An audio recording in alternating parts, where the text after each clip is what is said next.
but it will give a sense in terms of my engagement with partners towards entrepreneurship and how that is facilitated through experiential learning to practice. And I'll talk a little bit about our innovation for humanity model, which we've developed in a number of parts of the world with country partners the past decade. So let me just begin by saying this. At the Carey Business School, our Innovation for Humanity enables our business students to actually go to different parts of the world. We've done a number of projects in India. We've done projects in Ethiopia. We've done projects in Ecuador and Peru. We've done projects with sponsor organizations in Kuwait and Rwanda are some of the countries. And let me just say a little bit more about the development of innovation for humanity, because we think that business, to have a role in society, needs to contribute to society and community and to the well-being and utilize those skills and practices in that way. As we were developing innovation for humanity, we initially were working with the Millennium Development Goals, and the Millennium Development Goals were with us globally as a united focus around the world from the year 2000 to 2015. And so the Sustainable Development Goals, those 17, are meant to be a guide, a sort of a way in which commonly around the world we can approach important goals. And you see them here: no poverty, education, clean water, taking care of the environment, meaningful work. We will not go over all of them, but I wanted to share that as an anchor. As we developed the model, we also drew on the important work of C.K. Prahalad, who formerly was at the University of Michigan, the base or the bottom of the pyramid. In addition to that, the Nobelist Amartya Sen, who is currently at Columbia University, Joseph Stiglitz, Bill Drayton, Jackie Novogratz, my colleague Ted London, among others, and how the United Nations Global Compact has contributed to that work. Very briefly, when we focus on social entrepreneurship through the Innovation for Humanity practice model, we make very little distinction between social entrepreneurs and entrepreneurs, because our focus and intent is about ideas and solution building, where people are, whether it's education, whether it's healthcare, whether it's community economic development. Those are our goals and our interests. These three photographs that we provide are just an example of some of our on-the-ground partners in Rwanda, where we've worked for 10 years with the leadership there. LVPEI Eye Clinic in Hyderabad, in terms of blindness and services and how to promote and provide for deeper, stronger service delivery to citizens and communities. And let me move forward. So you see some of the people. I'm sorry, Professor James, to cut you in, but your slideshow, we can't see it.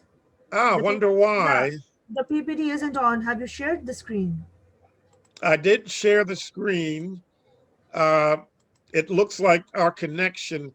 Can we should I, it looks like I can see and I can hear you, but you can't see the screen, right? No, we can see you, but we can't see the slides. So if you can stop sharing from your end and maybe try sharing again. Okay, yes, let me do that. Let me see what happened.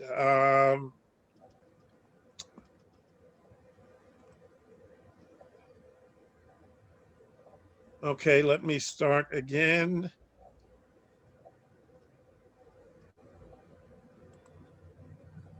Thank you, Tasking. I was just sort of talking away. And let me go back. Let me do this. I'll be right back.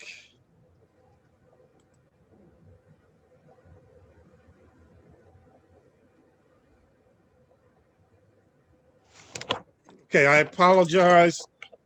Sometimes there are technical difficulties and we don't quite know what happened, but I'm going to pull up the presentation again and see what occurred.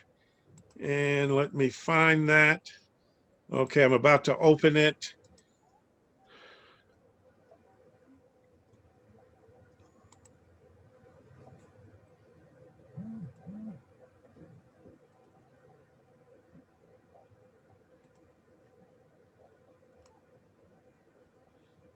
Okay, I'm back here.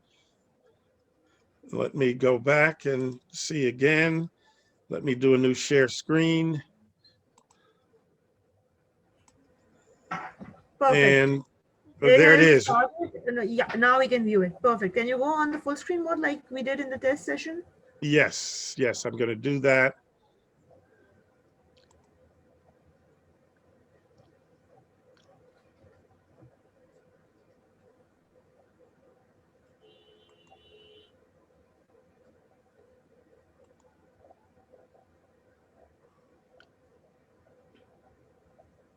And I'm going to go to swap presenter view again. Yeah.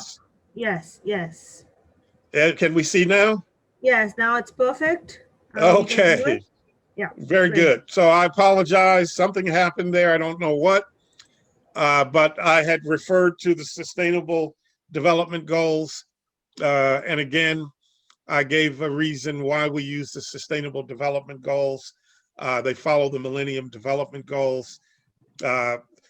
In our project work through the Innovation for Humanity model that we are partnering with a number of NGOs, governments, other types of organizations in a number of countries around the world.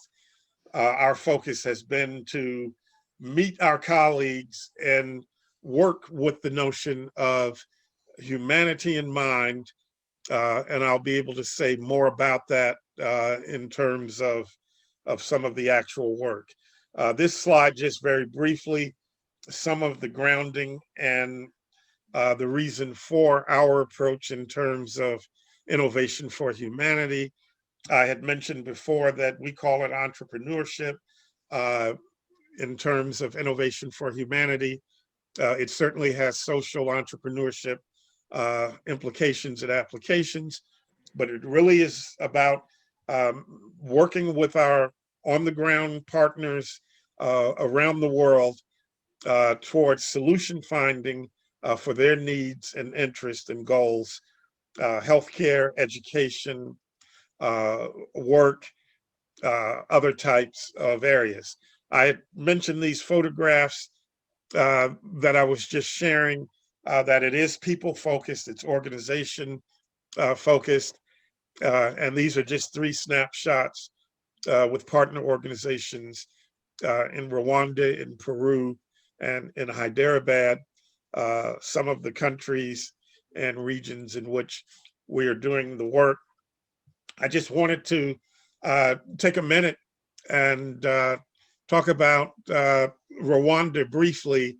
The president there, we think that we've been able to contribute with some of our entrepreneurship partners, some exciting things related to their Vision 2020.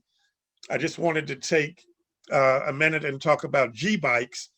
Should you have the opportunity to visit Kigali, it's a very mountainous country, Rwanda is, and the importance of G-bikes is that it was less fossil fuel, and these are electric bikes, and they're having a real impact in the country there. Because I know the first time I traveled to Rwanda, I tend to carry newspapers and magazines with me. At the airport, I was told that we can bring no plastic into the country, and so this movement towards being uh, ecological stewards is very real, and I just wanted to take a minute to highlight that. I also want to talk a little bit about one of our partners in this approach to entrepreneurship. I am on the board of international NGO nonprofit that's based here in the US, and we work in 100 countries around the world. And I happened to be in Peru early last year before COVID took over our lives, before COVID-19. And just serendipitous, Pixera Global, 3M, a major organization, provides its leadership, leaders who come together from around the world to work with NGOs, organizations of various types. Two of the organizations, our Innovation for Humanity, actually is working with. One organization was targeted towards young people to develop entrepreneurship skills. And so one of the exciting things about the partnership with Innovation for Humanity and Pixera Global is that the young people that we were engaging with, who were sort of envisioning, how can entrepreneurship change my life? How can it provide and promote opportunities in the work that I'm interested in doing? They had an opportunity to work with some of our student teams and also to work with 3M company executives who had come together, 16 of them, literally from around the world, to help the young people and to communicate with the young people in terms of building visions towards the futures that they want to live and how they want to engage other young people and the communities in which they live.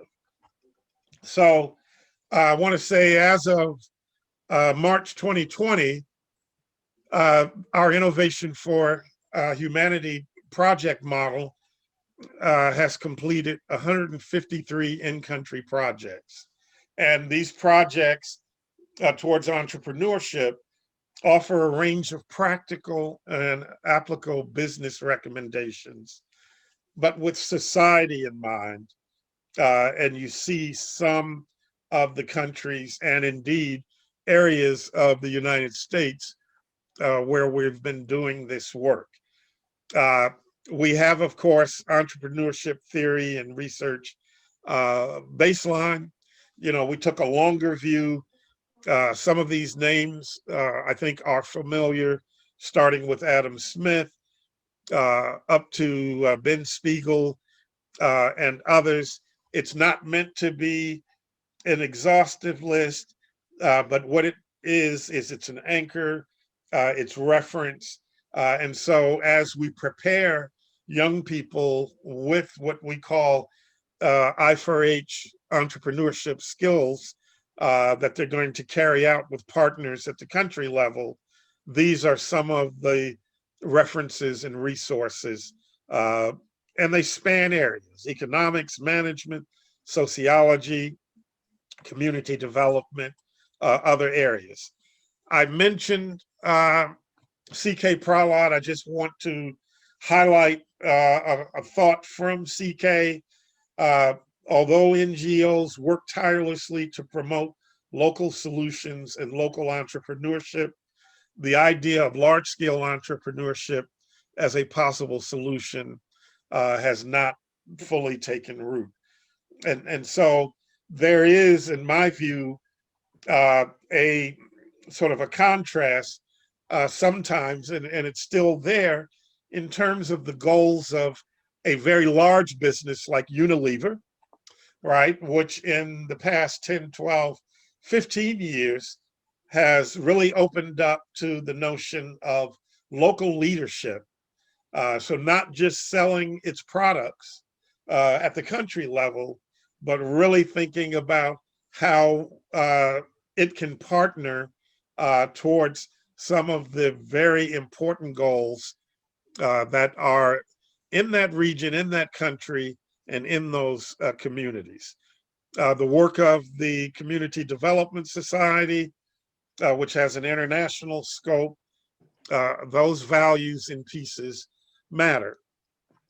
I was in Lisbon, Portugal, a number of times over the years. I just want to highlight a couple of things there. We did a conference in Lisbon in 2010 where we brought together people from around the world, and we were looking at issues related to new citizens who were residing in Portugal from different regions of the world. And we thought that this entrepreneurship approach would be a way for them to contribute not only to their communities, but to the larger communities in and around Lisbon and in and around the country of Portugal. And so, in terms of community business entrepreneurship, I still think that it's integral to future sustainability of communities. And I think there are reasons why. My good colleague, Ted London, a name that many may have heard and know, in his book, The Base of the Pyramid Promise, and he worked with C.K. Pralad, a visionary who, with Stu Hart and others in the past 20 plus years, have really been involved in how can we really do this thing of entrepreneurship and really begin to support people. And so impact enterprise development is very different than the types of things that the World Bank, the International Monetary Fund in particular, have done. This is more granular. It's more applicable to, we think, the lives of people and their livelihoods. So our approach is integrative. Just want to share a little bit of that. It takes in cultural diversity of thought. It looks at resource constraints. We really tackle and imbue, as to use that term, how can we lessen fragmentation so that local ownership and things that are important at the local level, because the solutions are determined at the local level, never by our students or fellows. We're there to provide service, to promote service. We do not come into any country or region with solutions. Those solutions are local. And so we spend a considerable amount of time preparing our young people that you're not there to be an expert. You're there to partner, work, share, learn about the other's culture so that you can be respectful. And in being respectful, then you can co-create. We use this term of co-creation, human ingenuity and support. One person, another person, another person, in terms of teaming, supporting the interests, the values, to have the very best for one another. So I think I have covered all of the pieces that I sought to in this.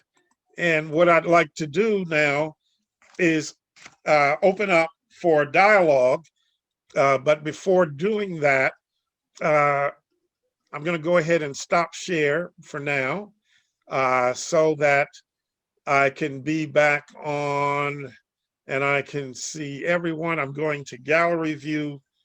There's one other piece that I want to connect and communicate at this point, and I'm right where I wanted to be. I wanted to leave sufficient time so that there could be give and take, exchange.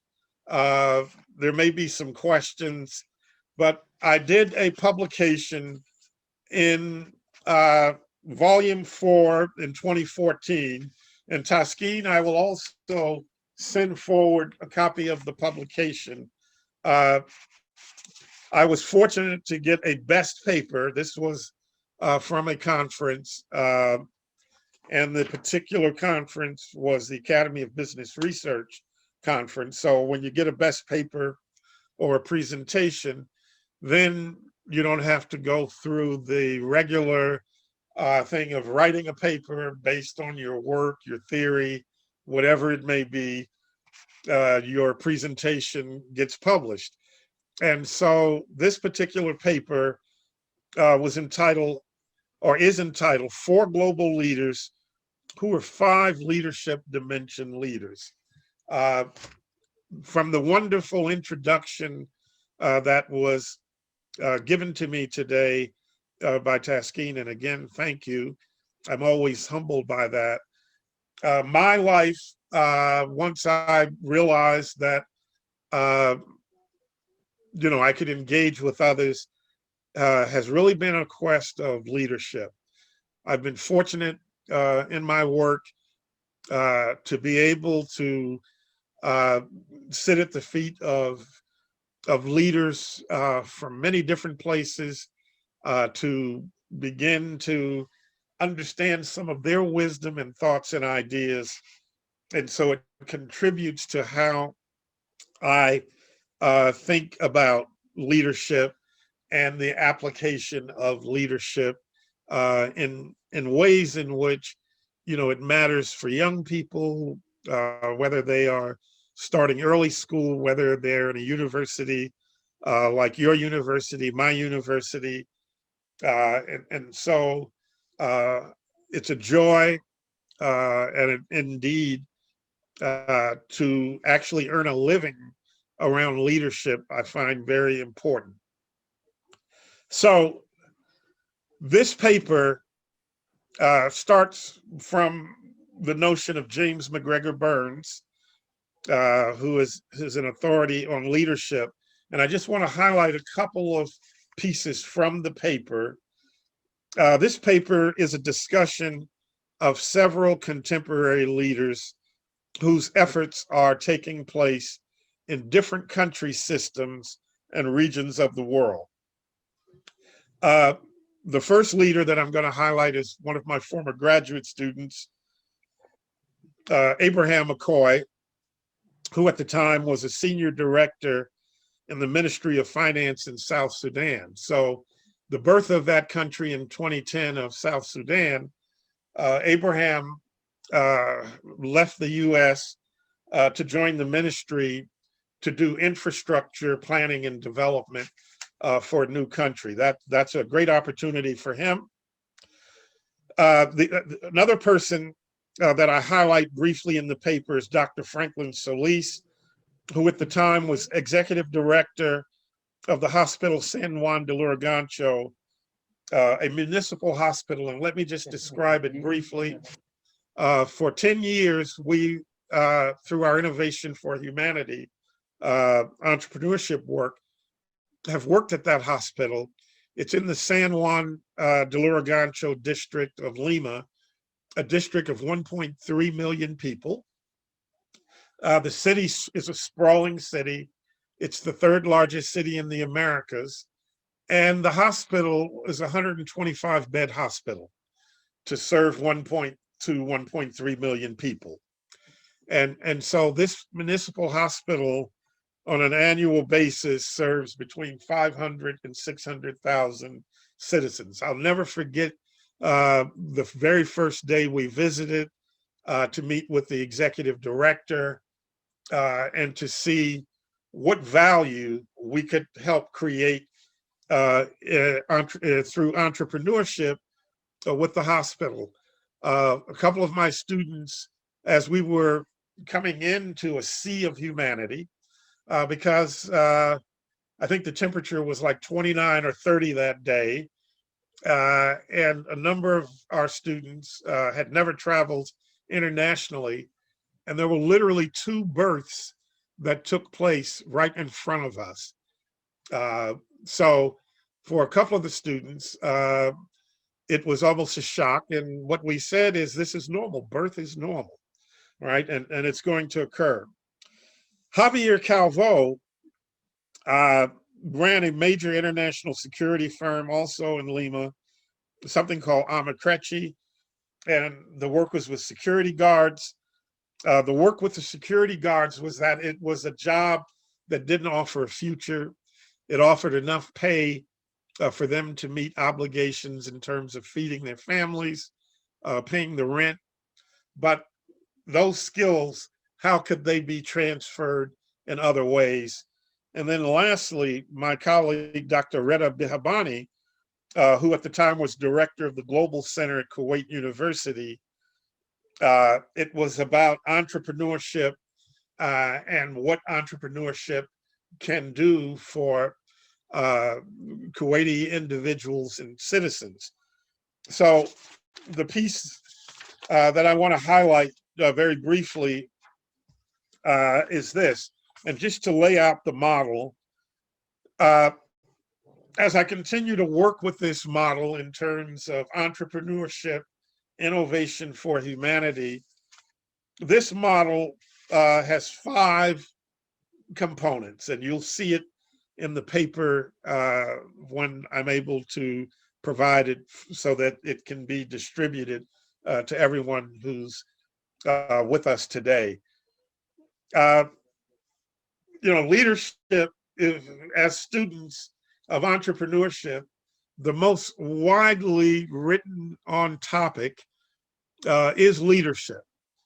And Dr. Shahid, what I want to say now is my very first Academy of Management, Yes. my room in the hotel was next to Henry Mintzberg. Oh, wow. Yes. And so we happened to get on the elevator together. I knew who he was. And I said, "Hello, Dr. Henry Mintzberg." And he looked at me and he said, "You must be a doctor. What's your name?" Right? And I introduced myself. And I told him that, I've read quite a bit of your work. It features in my own ongoing research and my interest. And I very much appreciate how you articulate things. We've developed a relationship that has now stood for a number of years. So I just wanted to share that because you had mentioned Henry earlier. So the last thing I'll say, so that I give time for questions, comments, this model that I'm talking about is demonstrating purpose, right? And for Abraham Mccoy, it is a personal commitment and desire to promote basic infrastructure to build services in a fragile nation. For Dr. Franklin Solis, it's to provide healthcare and services in a healthcare facility that serves 1.2 million poor citizens. For Javier Calvo, it's to lift security guards economically via results of new and improved workforce skills as the country's economy at the time was still rising up.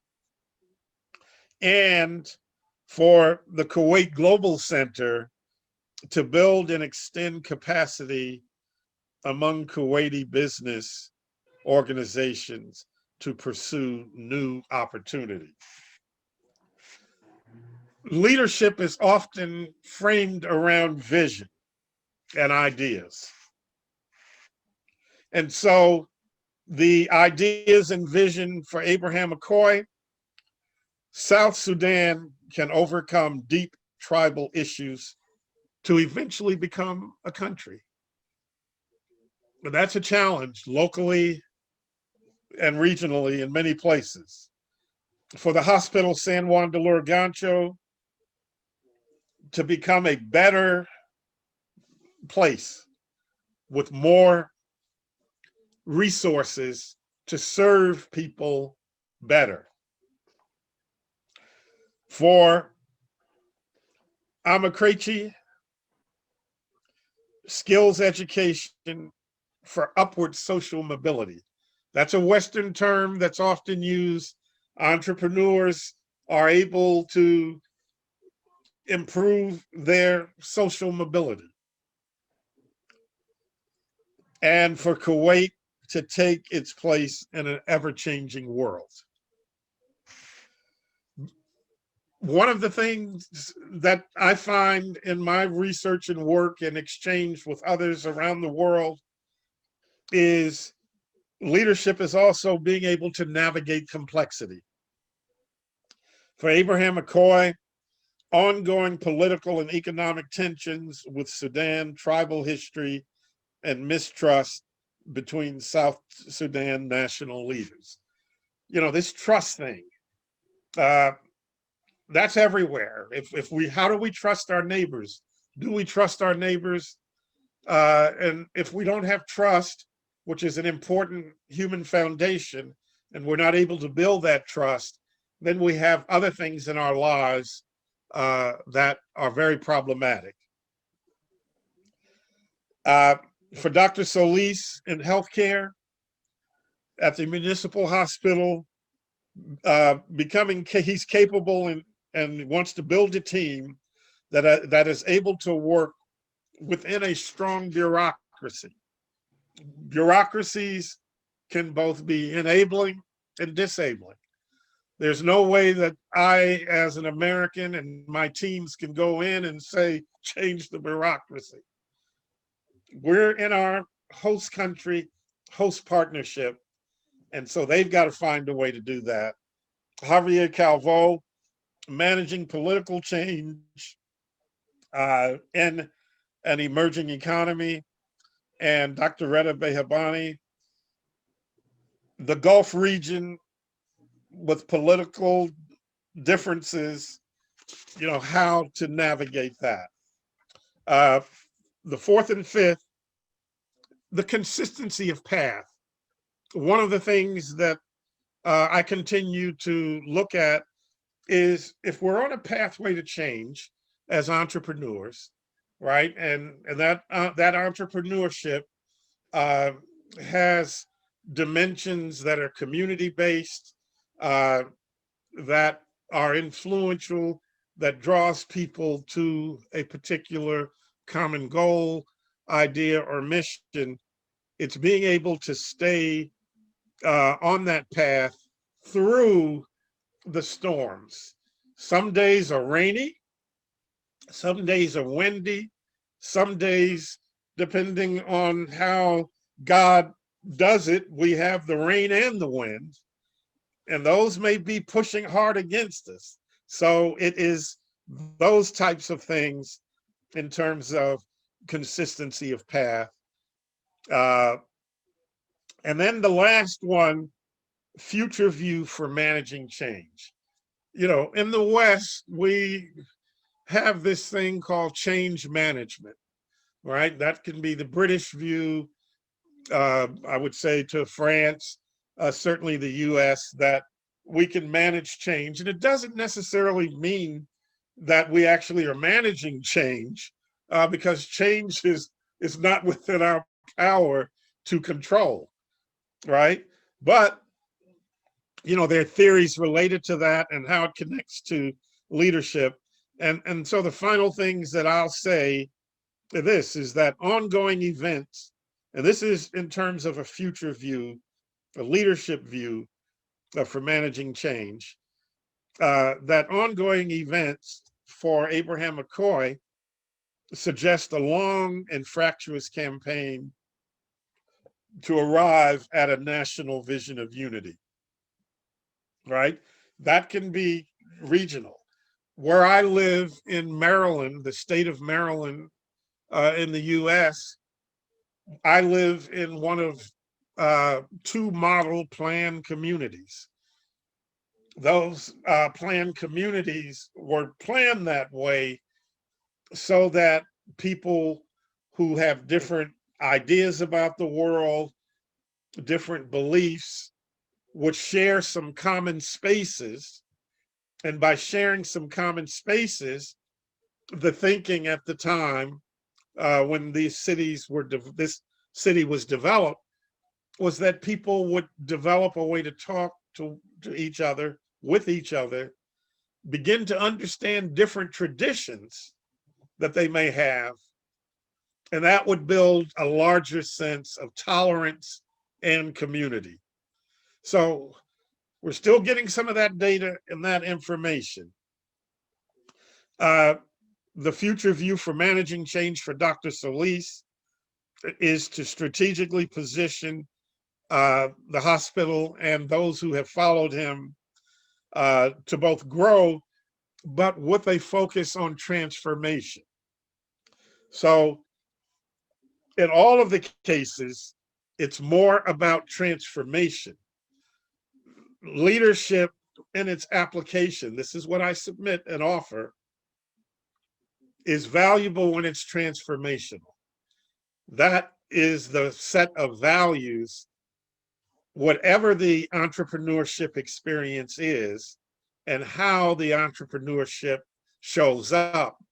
Then if it's transformational, it really does lift everyone who is a part of whatever that change is, right? It influences, it impacts. We're not talking about everyone the same way, but it is transformative. And for Mccoy, the security organization for young men and women who serve as security guards, guarding the banks, guarding the office buildings, etc. The managing change is getting skills so that this does not become the only work possibility that the young people or the people who are working in this role can have skills that are transformative of their lives. And as that transforms their lives and livelihoods, it has an impact on their families, and it actually can impact the neighborhood. Great. And I'll pause there. Great, James. This was a wonderful. We have questions coming up, and I would like to request my FME students. I will give them preference because these are the formal students, and then I will be coming over to Umber Said, has raised her hand, I think. And is one question from my side, James. What is your story? How did you discover humanistic management? Like in my case, I'm 54 now. It took a while. We were following the rat race of the see Yes, the bottom line and the bottom line and making money and yes. careers. So what is your story? When did you recognize, hey, this I am on the wrong way, and that it needs to be corrected? Thank you for that question. Very much appreciated. Very similar. I was a supermarket manager. I started out as a stockman or stock boy, and then I took the bait and became an assistant manager, which meant then that I had very little personal time because I was training to be a manager. And so when they made me a manager, I was averaging about 96, 97 hours a week working at the store. I had no personal time. You know, I couldn't think about anything other than the store, the supervisors, etc. And so one day I was supposed to get one day off every 13 days, but I never had the full day off because as the manager, something was always going on. Someone wouldn't show up. The call would come and I'd have to go to the store. But this one particular day, I was invited to speak to young people uh, about uh, what management is. And it was a community college. And it was so freeing of me till it caused me to think maybe I can pursue higher education, get some degrees, and begin to change my life. And I made the decision without any of that accomplished. It was rough. I had to take part-time jobs, etc. But it was the sense of isolation. I didn't think I was doing anything important. And the fact that people were listening to me, and I was maybe, Dr. Shahid, I was maybe 2, 3, 4 years older than some of them. And they said, you should become a teacher. And I had never thought of myself as a teacher. So I took the risk. I saved several months' rent and started the journey. There were some other influences, but that's how that happened for me.